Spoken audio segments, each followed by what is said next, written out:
Ja tervetuloa takaisin Onnenpyöräpelin pariin. Kolmas tehtävä käynnistyy. Tehtävän aihe on luonnontiede. Luonnontiede tehtävän aiheena ja laitamme peliin mukaan myös superyllätyssektorin. Ja hei, toivottavasti joku teistä nyt pyörittelisi. Ei ole yhtään ylläripalkintoa eikä superylläreitä jaettu. Eli nyt olisi korkea aika. Janne aloittaa, olepa hyvä.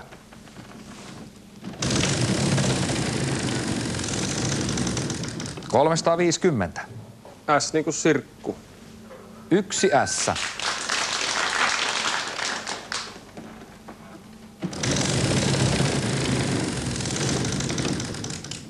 $200. N niin kuin Niilo. 4 N. Osta vokaali O niin kuin Olli. 2 Oota.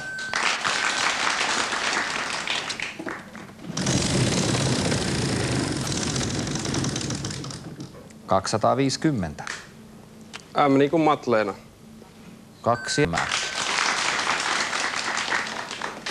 Ostan vokaalin E niin kuin Erkki. 2 Eetä.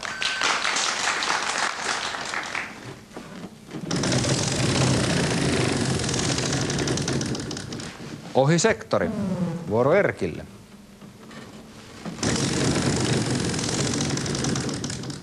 Rosvosektori. Päivi. Rosvosektori. Sitten Janne. Ostan vokaalin I niin kuin Ilkka. 2 Iitä.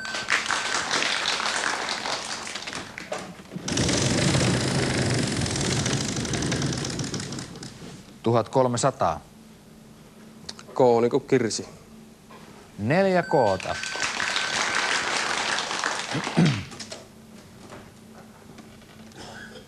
Ostetaan vokaali U niin kuin Ulla. 4 Uutta.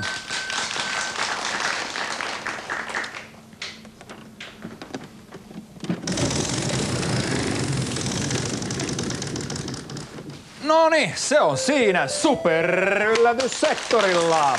Hyvä Janne. Ja tämähän tarkoittaa sitten sitä, että jos ratkaiset tehtävän, saat superyllätyspalkinnon. Ja nyt me jatketaan tämän normaalitehtävän palkinnon lisäksi. Mutta nyt me jatketaan peliä ihan normaalisti eteenpäin. Voit ostaa vokaalin, pyörittää, ratkaista tehtävän. Mitäs tehdään? Pyöritetään.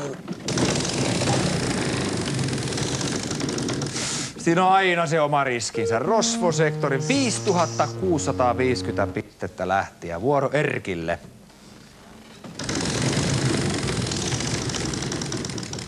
700.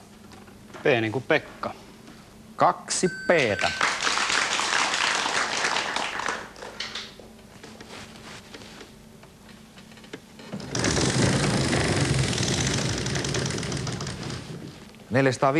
$450.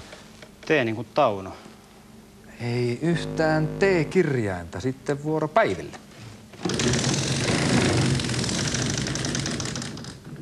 Ohi sektori. Noniin, sitten Janne. Ratkaisen tehtävän. Olepa hyvä. Ampu haukka on Suomen pienin haukka. Se on oikein hyvä, Janne. Ampuhaukka on Suomen pienin haukka. Sen pituus on vain noin 30 senttiä.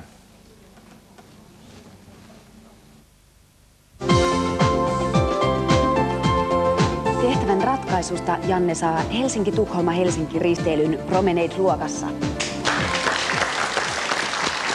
Onnittelemme palkinnon johdosta ja tiedätkö muuten, Janne, mitä? Sä pyöräytit myös sitten tähän superyllätyssektorille, eli tarkoittaa sitä, että kun tästä tuli tehtäväpalkinto, tulee vielä myös superyllätyspalkinto.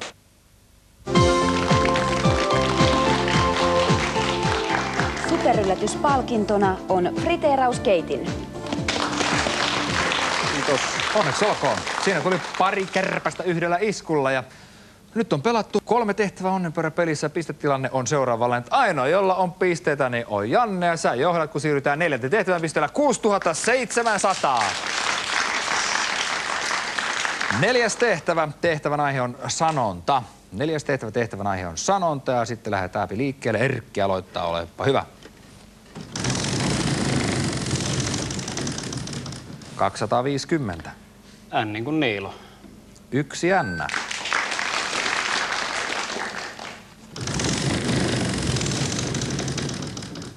650. T niin kuin Tauno. 1 T.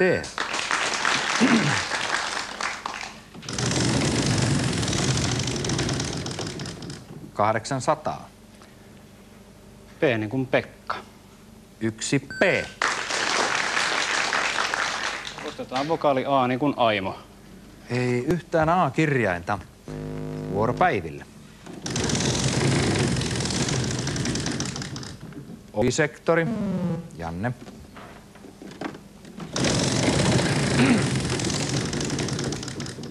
$1,600.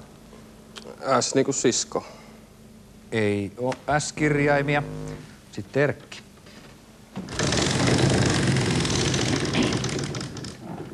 Rosvosektoria Erkiltä 1700 pistettä ja vuoro Päiville. 300. K niin kuin Kalle. 1 K.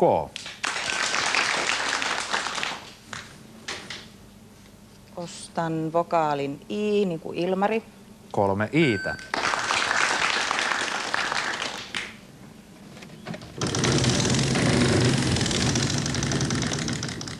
1300. L niin kuin Liisa. 1 L. Ostan vokaalin O niin kuin Omena. 1 O. Sanonta tehtävän aiheena. 950. R niin kuin Risto. 2 R.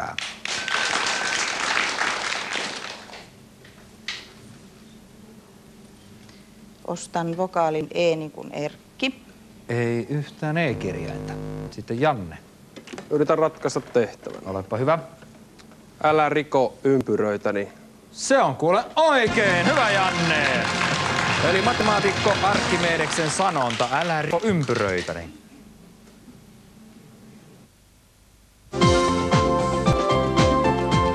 Jannen vauhti jatkuu. Tästä ratkaisusta hän saa palkinnoksi Suomen luontokirjasarjasta osat 1-5.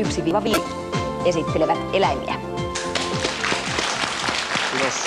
Onneksi olkoon. 4 tehtävää pelattiin tämän iltaisessa onnenpörräpelissä ja nyt kävi sitten sillä tavalla, että Janne oli tänään täysin ylivoimainen. Päivi ja Erkki. Ei tullut bojoon, mutta oli kiva kuitenkin, olitte mukana täällä pelailemassa ja mukavat syksyn jatkot teille molemmille. Kiitos käynnistä Erkki ja Päivi. Ja tämän iltaisen onnenpörräpelin ylivoimaiseen voittoon pisteellä 7000 Janne Mäenpää Kempeleestä ja tätä muuten syyskauden ensimmäinen superbonus. Sinne mennään. Hyvä Janne.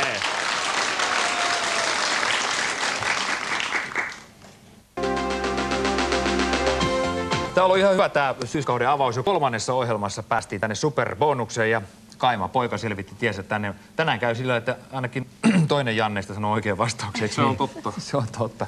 Katsotaan, minkälaisia palkintoja olisi tarjolla. Eli bonuspalkinto, superbonuspalkintovaihtoehdot ovat seuraavia. Mahtavia matkoja 4 hengelle viikoksi Fuerteventuraan. Ja toisena vaihtoehtona viikko 4 Lanzarotelle Playa Blancaan. Ja kolmantena vaihtoehtona viikko 4 Kyprokselle Ayia Napaan. Siinä olisi kuule tosi kivoja matkoja. Oliko se viikko 4? Näin oli. Ai. Ole hyvä, Janne, saat sinä Kiitos. valita. Siitä väri. Se on siinä. Tehtävän aihe on televisio. Tehtävän aihe on televisio. Saat pikkasen apuja konsonanteista N niin kuin Nestori, K niin kuin Kaunokki ja vokaalista E niin kuin Elma. N, K ja E. Valitse 1 konsonantti ja 1 vokaali. Mikäs konsonantti otetaan mukaan tehtävään? T niin kuin Tauno ja vokaaleista I niin kuin Iivari. T ja I. Jaha, se on sitten siinä. Eli jompikumpi meistä sanoo sitten oikean vastauksen. Aikaa alkaa nyt. Tunteita ja tuoksuja. Se on siinä! Tunteita ja tuoksuja. MTV3 kanavalla. Yes, tunteita ja tuoksuja. Hyvä Janne. Ja nyt on se hetki kuule. Nyt olisi se hetki. Pappas tosta noin ja oikein kunnolla nosta pystyä ja vetästää auki. Olet kuule voittanut Lanzarote Playa Blanca. Onneksi olkoon, Janne. Se oli viikko 4 henkeä. Kiitos. Ketä meinaat ottaa matkaa? No vielä tässä vaiheessa on vaikea sanoa. Joo niin, mutta ei muuta kuin hauskaa reissua. Kiitos. Hyvä. Näin hienosti Janne pelasi tämän iltaisessa Onnenperä-pelistä. Jatkaa meidän kanssa huomenna torstaina kello 18. Nähdään silloin. Hyvät illanjatkot ja näkemiin. Moi moi.